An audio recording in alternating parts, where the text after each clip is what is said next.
വളരെ രസകരമായ ഒരു വാർത്തയാണ് നിങ്ങളെ കാണാനായിട്ട് പോകുന്നത്. ഞാൻ ഇന്ന് കേട്ടതും അങ്ങനെ ഒരു സംഭവമാണ്. എന്താന്ന് വെച്ച് കഴിഞ്ഞാല് സ്വന്തം തന്തയെ ചാക്കുകെട്ടിന്റെ അകത്താക്കി പാഴ്സൽ ചെയ്യുന്ന ഒരു പരിപാടി കേട്ടിട്ടുണ്ടോ? ഇല്ലല്ലോ. ഇങ്ങനെ ഒരു പരിപാടി ബാംഗ്ലൂർ നടന്നു. അതോ തന്തേനെ പാഴ്സലാക്കിയത് ആരാണ്? മകളും മരുമകനും മരുമകന്റെ അമ്മയും അങ്ങനെ കുറെ ബന്ധുക്കളും. ഇത് സംഭവിച്ചത് എന്താന്നുള്ളത് കൃത്യമായിട്ട് അന്വേഷിച്ചപ്പോൾ മനസ്സിലായത് എന്നാന്ന് വെച്ച് കഴിഞ്ഞാല് ഇതൊരു റീല് ചിത്രീകരിക്കാൻ വേണ്ടി ചെയ്തതാണ്. സംഗതി പുലിവാലാകുമെന്ന് കണ്ടപ്പോൾ അവര് തന്നെ മാപ്പ് പറഞ്ഞ് ഒഴിയുകയായിരുന്നു. കാരണം അവിടെ കൊറിയർ സർവീസുകാരെ ഈ ചാക്കേട്ട് എടുത്തോണ്ട് പോകുന്നതിന്റെ CCTV ദൃശ്യം ഒക്കെ ഉണ്ട്. അവരെടുക്കുമ്പോൾ ഇത് അനങ്ങുന്ന കാണുന്നു. അപ്പൊ അതിൽ നിന്ന് പെട്ടെന്ന് തന്ത എഴുന്നേറ്റ് വരുന്നു. തന്ത എന്ന് പറയാതിരിക്കാൻ പറ്റുന്നില്ല. എമ്മാതിരി പരിപാടിയാണ് കാണിച്ച പുള്ളിയും കൂടെ കൂടി ചെയ്തിരിക്കുന്ന ഒരു റീലാണ്.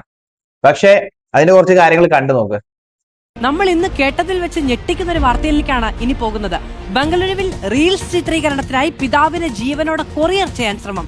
പിതാവിനെ ചാക്കിലാക്കിയാണ് മകളടക്കമുള്ള കുടുംബം കൊറിയർ ഓഫീസിലെത്തിയത്. സംശയം തോന്നിയ ജീവനക്കാർ ചാക്ക് തുറക്കാൻ ആവശ്യപ്പെട്ടപ്പോഴാണ് അകത്ത് പിതാവാണ് എന്ന് തിരിച്ചറിഞ്ഞത്. ജീവനക്കാർ പോലീസിൽ പരാതി നൽകി.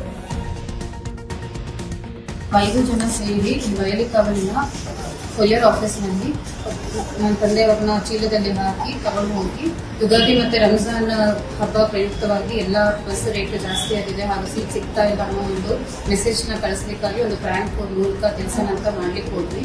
ಈ ರೀತಿ ಮಾಡೋ ತಪ್ಪು ಅಂತ ಗೊತ್ತಾಗಿಲ್ಲ ನಮಗೆ. ಇದು ನಮಗೆ ಗೊತ್ತಾಗಿದ್ದರಿಂದ ಈಗ ನಾವು ಕ್ಷಮೆ ಕೇಳ್ತಾ ಇದ್ದೀವಿ. സായ്കുമാർ വിവരങ്ങളുമായി നമ്മളോടൊപ്പമുണ്ട്. സായി, റീൽസ് ചിത്രീകരണത്തിന് എന്നാണ് പ്രാഥമികമായി വരുന്ന വിവരം. അത് സ്ഥിരീകരിക്കാവുന്നതാണോ? ഏത് യൂണിവേഴ്സ് ആണിത്?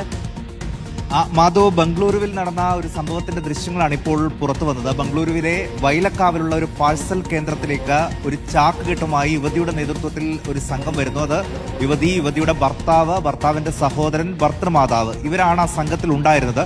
വലിയ ചാക്ക് കെട്ട് കണ്ട് സംശയം തോന്നിയ ജീവനക്കാർ ഇതിൽ എന്താണ് എന്ന് ആദ്യം ഈ യുവതിയോട് ചോദിക്കുന്നു. പക്ഷേ അതിന് തൃപ്തികരമായിട്ടുള്ള ഒരു മറുപടി നൽകാത്തൊരു സാഹചര്യത്തിൽ ജീവനക്കാർ തന്നെ ആ ചാക്ക് തുറന്നു നോക്കുമ്പോഴാണ് അവരെ പോലും എന്താണേലും റീൽസ് ചിത്രീകരണത്തിന് കണ്ടന്റ് ഇല്ലാതെ വരുമ്പോഴത്തേക്കും ചെയ്യുന്ന ഒരു പരിപാടിയാണ്. ഒരു റീച്ച് ഒക്കെ കിട്ടാൻ വേണ്ടി ചെയ്യുന്ന, പക്ഷെ അത് വേറൊരു രീതിയിൽ അത് വൈറലായി, അത് റീച്ച് ആയിരിക്കുന്ന ഒരു സിറ്റുവേഷൻ ആണ്. അവസാനം പോലീസുകാർ തന്നെ ഇവരെ കൊണ്ട് റീൽസിന്റെ അകത്ത് മാപ്പ് പറയിച്ചതിന് ശേഷമാണ് അവരെ വിട്ടത്. അതായത് ഒരു കണ്ടന്റ് ക്രിയേഷന്റെ ഭാഗമായിട്ട് അവർ ചെയ്തതാണെങ്കിലും സംഭവം നമ്മളെ സംബന്ധിച്ച് ഒരു കൊറിയർ സ്ഥാപനക്കാർ പെട്ടെന്ന് അവർക്കൊരു കൊറിയർ റിസീവ് ചെയ്യുകയും അത് എത്തിക്കേണ്ട സ്ഥലങ്ങളിൽ എത്തി. അവരുടെ ഒരു പരിപാടി പ്രോസസ് വെച്ചാൽ ഒരു ലോഡ് സാധനങ്ങൾ കിട്ടും, അത് എത്തിക്കേണ്ടടുത്ത് എത്തിക്കുക, കൃത്യമായിട്ട് എത്തിക്കുക എന്നുള്ളതാണ്. അപ്പൊ അതിന്റെ ഇടയിൽ ടെൻഷന്റെ ഇടയിലാണ് വലിയൊരു ചാക്ക് കെട്ടുമായിട്ട് ഒരു മകള് വരുന്നു. അപ്പോഴാണ് ഇതിനകത്ത് അപ്പനാന്നുള്ളത് മനസ്സിലാകുന്നത്. എന്തൊരവസ്ഥയല്ലേ! വണ്ടർ അടിച്ചു പോയ കൊറിയർ സർവീസുകാര് അവരുമായിട്ട് സംസാരിച്ചു.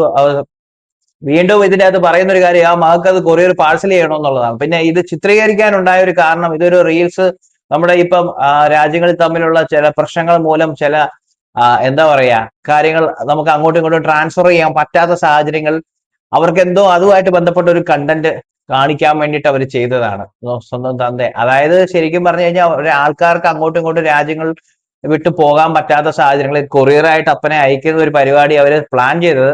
സംഗതി വട്ടത്തിൽ മൂഞ്ചിപ്പോയി. പക്ഷെ എന്തായാലും പോലീസുകാർ പിടിച്ച് മാപ്പ് പറയിച്ചതിന് ശേഷമാണ് വിട്ടത്.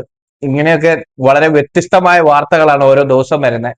എന്തൊക്കെയാണേലും അത് കേൾക്കുമ്പോൾ നമുക്കൊരു രസം തോന്നുന്നുണ്ട് സംഗതി. എന്തൊക്കെയാ അല്ലെ? ഇപ്പൊ ഒരു അപ്പനൊക്കെ ഇതിനകത്ത് ശരിക്കും പുള്ളിയും കൂടെ ഇൻക്ലൂഡഡ് ആയിട്ടുള്ള ഒരു പരിപാടിയാണ്. തന്റെ ഇടം എന്നൊക്കെ പറഞ്ഞു കഴിഞ്ഞാൽ ചില്ലറ തന്റെ ഇടം അല്ല അല്ലെ?